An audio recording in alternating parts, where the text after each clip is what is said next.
Vamos entonces con el último video para plantear la cuestión de los procesos de los grupos ilegítimos. La interacción ilegítima entre burocracia, entre administración pública y grupos de presión. Estos grupos de presión que eligen la interacción ilegítima son aquellos que no forman parte de las estructuras organizacionales de la organización que se encuentra alrededor de los gobiernos de los estados. No tienen relación con el estado o con el gobierno, de alguna manera podríamos decir por cuestiones ideológicas. Por ejemplo, partidos de extrema izquierda o de extrema derecha.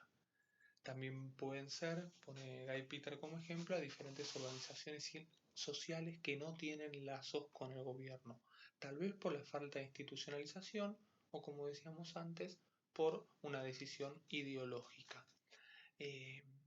Importante la distinción, y lo que lo vuelve ilegítimo es la utilización constante de la violencia como herramienta política. La violencia que puede surgir de movilizaciones que derivan en enfrentamientos, en destrucción de espacio público, en diferentes maneras violentas de participar políticamente, de movilizarse, puede ser visto desde el aspecto penal punitivo de qué es lo que está mal, cuáles son los diferentes delitos que se están cometiendo, pero también si hacemos un análisis más profundo vamos a entender que nos muestra la necesidad de existencia y de participación violenta y legítima, como dice Guy Peter, de estos diferentes grupos. También nos está hablando de fallas fundamentales del sistema político y económico para lograr satisfacer la demanda de la sociedad y también dar curso a estas insatisfacciones o a estas diferentes demandas, distintas demandas. Los grupos que eligen la interacción ilegítima, Guy Peter dice que van a tener mayores limitaciones que los grupos de presión legítimos para poder influir o tener participación en las políticas públicas, pero a pesar de esto, muchas veces llevan adelante cambios muy grandes, cambios muy importantes. Es importante aclarar que cuando los grupos de presión ilegítimos, con las herramientas que sea, ya hablamos de la cuestión de la violencia, cuando estos grupos logran lo que buscan, triunfan, podríamos decir, utilizando las comillas necesarias para matizar el término, los impactos de estas actividades, de estas acciones políticas ilegítimas son redistributivos y son colectivos. Se consiguen derechos para todos, no solamente para el grupo que actuó ilegítimamente. ¿Por qué? Guy Peter dice que esto se logra porque obligan al sistema a reconocer un conjunto de demandas que antes el Estado había declarado fuera de su ámbito o daba por desconocida la existencia de esta necesidad insatisfecha.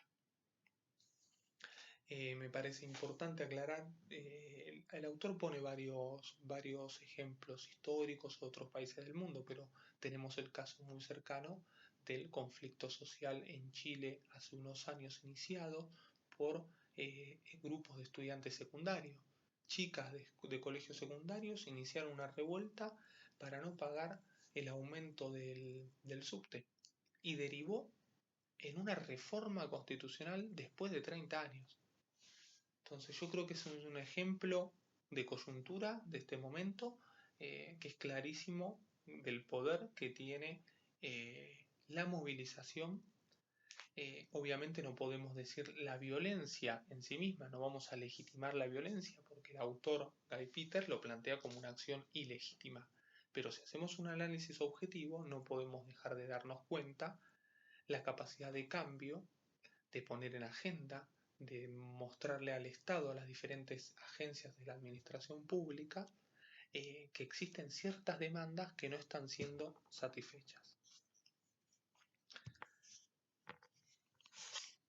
Hasta ahí las diferentes formas o categorías de interacción entre administración pública y grupos de presión. Tenemos entonces, para resumir y darle cierre, 4 pautas de interacción. 3 de ellas van a ser relaciones legítimas.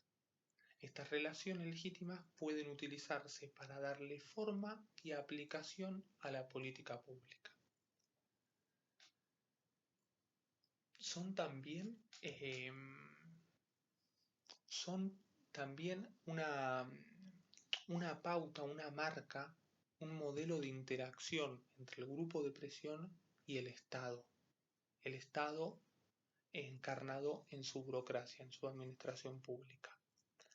Esas son las 3 legítimas. Por último, el modo ilegítimo también tiene capacidad de influir, como bien lo decíamos hace unos minutos. Por lo tanto, no puede ser dejado de lado en el análisis. Tenemos 3 legítimas, una ilegítima. Y finalmente, leo para no ser confuso, los grupos de interés y las burocracias son 2 actores políticos que se necesitan recíprocamente para realizar sus propósitos. De la manera más eficiente posible. Las alianzas que se den entre la administración pública y los grupos de presión van a responder a dichas necesidades y a las diferentes soluciones que se puedan encarar por parte del Estado, pero con la participación de los distintos grupos de presión.